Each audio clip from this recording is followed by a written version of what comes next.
अच्छा, अभी 11 बजे जो निर्मला सीतारमण बजट को पेश करेंगी। जी बिल्कुल, 11 बजे निर्मला सीतारमण बजट पेश करेंगी। ये उनका 8वां बजट है और इस सरकार का पहला पूर्ण बजट है और इसीलिए बहुत सी उम्मीदें इस सरकार से हैं कि उसका एक संकेत प्रधानमंत्री ने कल दिया भी है जब वो आए बजट सेशन की शुरुआत में, और उन्होंने कहा कि ये जन को समर्पित सरकार है और कुछ बड़े ऐलान हो सकते हैं। मैं मीनाक्षी के पास एक बार जाती हूँ। मीनाक्षी एक हाउसिंग सोसाइटी में है और मिडिल क्लास की उम्मीदें कई बार पूरी होती हैं, कई बार वो गुबार ऐसा ही रह जाता है। मीनाक्षी, तो जरा बताइए इस बार क्या उम्मीदों का पिटारा मिडिल क्लास में इस बार है? निर्मला सीतारमण से क्या गुहार? बिल्कुल, देखिए मैं बहुत ज़्यादा वक्त नहीं लूंगी, सीधे यहाँ पर जो लोग मेरे साथ मौजूद हैं उन्हीं से बात करूंगी और समझूंगी कि आखिरकार इस बजट से उनकी क्या उम्मीदें हैं। सर देखिए, 8वां पूर्ण बजट इस बार फिर से पेश होने वाला है और तीसरे कार्यकाल का ये पहला पूर्ण बजट होगा। क्या उम्मीदें हैं आप लोगों की? हमको इसमें 3 चीज़ों की डिमांड है सीनियर सिटीजन के लिए। हम लोग सीनियर सिटीजन के लिए भीख नहीं मांग रहे हैं, सुविधाएं जो आप दे सकती हैं, जिनके द्वारा आप पॉलिसी के द्वारा कष्ट दे रही हैं, उनको दूर कीजिए। पहला ये कि आप 7 लाख से नीचे जिनकी तनख्वाह होती है डिडक्शन नहीं मांग रहे, इनकम टैक्स नहीं बनता, उनको आप क्यों कंपेल करती हैं कि इनकम टैक्स रिटर्न फाइल करो? पहला, वो सीए के पास जाएं, भाग दौड़ करें सीनियर। दूसरा कि जिन लोगों की इनकम 3 लाख 4 लाख है, वो जब फॉर्म नंबर 15H सबमिट करते हैं बैंक में तो वो एक्सेप्ट नहीं करता और साल भर उनका इनकम टैक्स काटा जाता है, फिर वो रिफंड मांगते हैं। आपको लगता है कि इस बार ये जो है उम्मीदें हैं ये पूरी हो जाएं, ये जो तमाम चीज़ें आपने गिनवाई ये इस बार के बजट में ना रहे? आप घर भी संभालती हैं, बाहर भी जाती हैं काम करने के लिए, लेकिन जब बारी घर की आती है तो ऐसी कौन कौन सी चीज़ें हैं जो आप बदलाव करवाना चाहती है इस टैक्स को लेकर के? मैं तो ज़्यादा कुछ नहीं कहती, सर बोल रहे हैं, सर से आप बात करिए मुझे। चलिए ठीक है, कोई बात नहीं। सर आप बताएं कि आप लोगों की क्या उम्मीद है? मैं चाहता हूं ना कि जैसे हम टैक्स पे करते हैं तो जो टैक्स पे करता है कम से कम उसे एजुकेशन और इसमें जो है एजुकेशन और स्वास्थ्य में सुविधाएं कुछ मिलनी चाहिए। ऐसा नहीं होना चाहिए कि बस हम जब तक हम जैसे घोड़ा पाल रखा है इन्होंने, गाय जब तक दूध दे रही है तब तक तो गाय सही है, जैसे ही उसने दूध देना बंद कर दिया उसको फिर मतलब भगा दिया कि भाई अब तुम जाओ। मिडिल क्लास की यही हालत हो गई है। जब तक वो टैक्स पे कर सकता है तब तक तो भाई तुम बहुत अच्छे हो, जब वो टैक्स पे करना बंद कर देगा तुम किसी काम के नहीं हो। तो कम से कम हमारे बारे में भी सोचो भाई, उसके बाद भी सोचा जाए। मेरी रिक्वेस्ट सरकार से सिर्फ एक है कि जो हम लोग टैक्स पेयर अपने ओन फंड से पैसे जमा करते हैं उसको फ्री की रेवड़ियाँ बांट करके हम लोगों के पैसे को बर्बाद ना करें। देश के डेवलपमेंट में अगर वो पैसे खर्च हों तो ज़्यादा बेटर है। ये जो कम्युनिटी को फ्री के चार्जेस दे देकर यूनिट बिजली फ्री, मेडिकल फ्री, उससे क्या फ़ायदा होना है? सरकार चाहती है कि बराबरी हो, इसलिए यहाँ नहीं तो वहाँ से ही। लेकिन इस टैक्स से जो आज बजट पेश होने वाला है उससे आप लोगों को और क्या लग रहा है कि और क्या क्या बदलाव है जो होने चाहिए, या फिर कौन से बड़े बदलाव है जो आज हो सकते हैं? मुझे लगता है सबसे ज़्यादा ज़रूरी है महंगाई कम होनी चाहिए। महंगाई कम करने के लिए सबसे ज़्यादा ज़रूरी है कि पेट्रोल और डीजल के दाम कम हो, जो कि जीएसटी में नहीं लाए जा रहे हैं। अगर वो जीएसटी में आएंगे तो पेट्रोल डीजल कम होगा, तो जो चीज़ें आती हैं ट्रांसपोर्टेशन वगैरह कम होगा, तो कई चीज़ें सस्ती हो जाएंगी। तो मीनाक्षी देखिए, यहाँ पर 3 चीज़ें निकल कर आई हैं कि जो अगर 7 लाख तक के छूट है तो फिर इनकम टैक्स रिटर्न की फाइल की बात क्यों कही जाती है? यहाँ ये कहा जा रहा है कि टैक्स तो दे रहे हैं लेकिन उसका डायरेक्ट बेनिफिट हमें क्या मिल रहा है?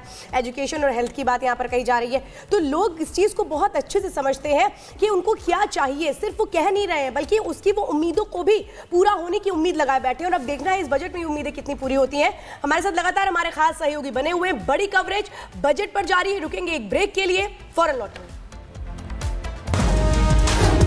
सबसे पहले इस बुलेटिन में हम बात करने वाले हैं भारत के बजट की और आज भारत का बजट पेश होगा।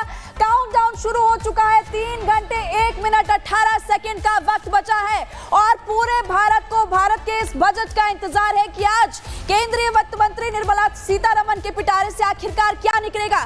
क्या पेट्रोल और डीजल सस्ता होगा? क्या 10 लाख की सालाना आय जो है उसमें टैक्स फ्री होने वाला है? इसके अलावा महिलाओं को भी इंतजार है इस बजट का।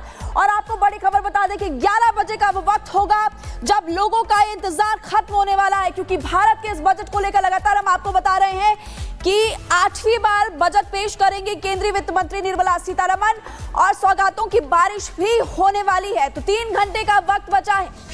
और भारत का बजट पेश होने वाला है। सीधा आपको पुनीता के पास ले चलते, ग्राउंड पर हमारी बड़ी टीम इस वक्त मौजूद है। पुनीता, क्या तस्वीरें?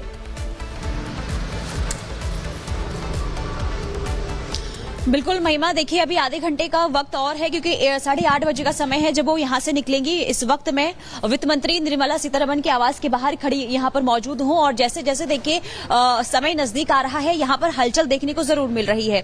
यहाँ पर देखिए सुरक्षा के लिहाज से भी तैयारियां पूरी कर ली गई है क्योंकि जब यहाँ से निकलेंगी तो वो नॉर्थ ब्लॉक के लिए निकलेंगी। लेकिन देखिए सबकी निगाहें इस वक्त 11 बजे पर टिकी हुई है कि जब वित्त मंत्री यहाँ से निकलती हैं, संसद भवन में जाती हैं, जब संसद के पटल पर वो बजट रखती हैं तो उनके पिटारे से आखिर क्या कुछ निकलता है। और देखिए 8वीं बार, क्योंकि काफी खास इस बार का बजट इसलिए हो जाता है क्योंकि मोदी सरकार 3.0 का ये पहला पूर्ण बजट है। उसके बाद यानी कि 8वीं बार वित्त मंत्री जो है ये बजट पेश करने जा रही हैं और अब तक जो 7 बार उन्होंने बजट पेश किया है उसमें देखा गया है कि देश के विकास को कैसे रफ्तार मिले, यानी कि अपनी नीति से उन्होंने देश की आर्थिक व्यवस्था को किस तरीके से बदला है, किस तरीके से पेश किया है, सबने देखा है। लेकिन इस बार सबकी प्रतीक्षा है जब वो 8वीं बार बजट पेश करती हैं तो आखिर उनके पिटारे से क्या कुछ निकलता है। और देखिए जो जानकार हैं उनका ये कहना है कि इस बार हर वर्ग को साधने की कोशिश की जाएगी, खास करके महंगाई पर पूरा फोकस रहेगा। इसके अलावा रोजगार की जो बार बार बातें होती है इस पर भी होगा। लेकिन आखिर क्या कुछ रहता है ये देखना काफी अहम होगा। लेकिन लगातार हम तस्वीरें आपको दिखा रहे हैं क्योंकि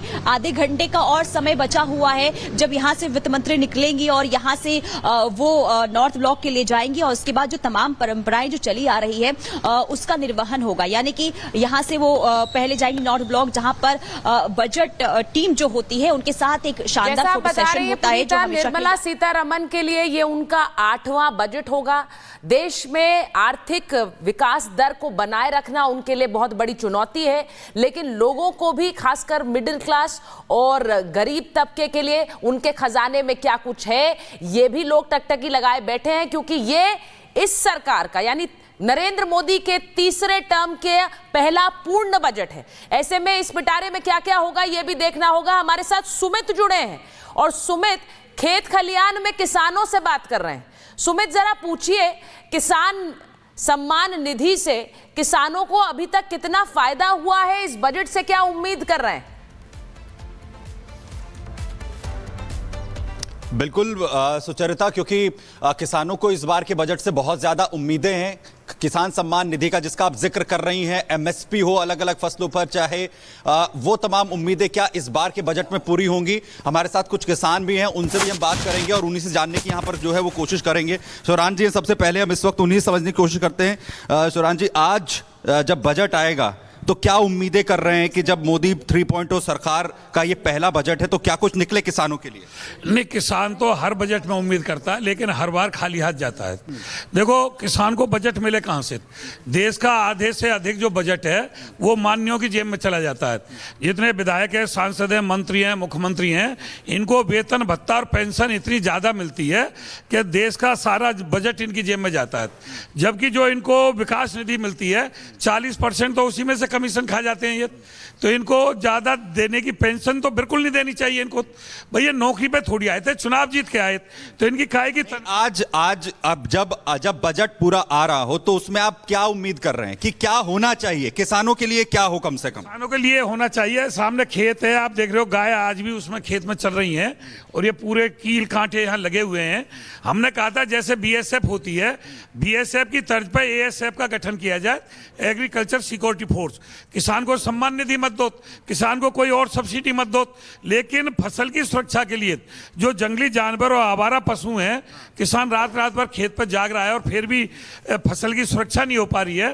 3/4 फसल को जंगली जानवर खाई जा रहे हैं। तो उसके लिए सबसे पहले देश में कृषि सुरक्षा दल की आवश्यकता है। रोजगार, जो बेरोजगार युवक हैं उनको रोजगार भी मिलेगा। किसानों से बात कर रहे हैं और जब मोदी 3.0 बनी सरकार आई तो सरकार ने अपनी प्राथमिकता में किसानों को ही रखा था और किसानों को बहुत उम्मीद है। शिखा भी हमारे साथ इस वक्त जुड़ चुकी हैं। शिखा, किसानों से हमने बातचीत की है, पुनीता हमारे साथ है जो रक्षा मंत्री, जो इस वक्त वित्त मंत्री के आवास से जुड़ी हुई है और सभी की कोशिशें यही जानने की कि आखिर आज इस बजट में क्या रहता है। शिखा, आपके साथ भी वहां पर लोग मौजूद है, वो क्या उम्मीद लगा रहे हैं?